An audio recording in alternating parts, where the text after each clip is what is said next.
നിന്നെ പോലൊരു ദൈവമില്ല.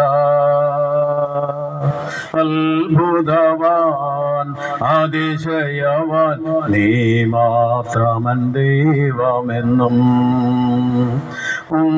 അത്ഭുതവാൻ അതിശയവാൻ നീ മാത്രമൻ ദൈവമെന്നും.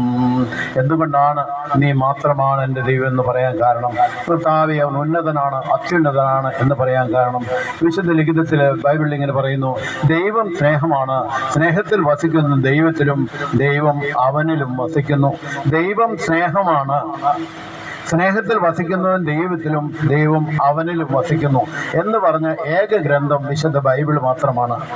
ഒരു മനുഷ്യൻ ദൈവത്തിൽ വസിക്കുന്നു, ദൈവത്തോട് ചേർന്നിരിക്കുന്നു പറഞ്ഞാൽ ദൈവം സൃഷ്ടിച്ച സകലത്തെയും വേർതിരിക്കാതെ അവന് സ്നേഹിക്കാൻ കഴിയണം. അതാണ് നമ്മൾ മനസ്സിലാക്കേണ്ടത്.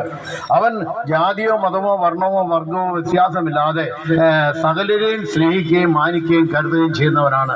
അവന് ഏത് വിധത്തിൽപ്പെട്ടവനായതുകൊണ്ട് അവനെ തള്ളിക്കളയുന്ന ഒരു ദൈവമല്ല. അതുകൊണ്ടാണ് ഞാൻ പാടുന്നത്: ഉന്നതന്നേ അത്യുന്നതന്നേ, നിന്നെ പോലൊരു ദൈവമില്ല. അത്ഭുതവാൻ അതിശയവാൻ നീ മാത്രമൻ ദൈവമെന്നും. യോഹന്നാൻ സുവിശേഷം 1 ഇങ്ങനെ പറയുന്നു തിരുവചനം: ഞാൻ ദൈവത്തെ സ്നേഹിക്കുന്നു എന്ന് ആരെങ്കിലും പറയുകയും സ്വന്തം സഹോദരനെ ദ്വേഷിക്കുകയും ചെയ്താൽ അവൻ കള്ളം പറയുന്നു.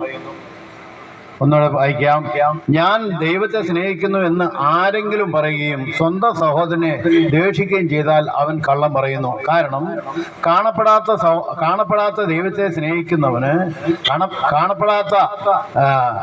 കാണുന്ന കാരണം തിരുവചനം ഇപ്രകാരം പറയുന്നു: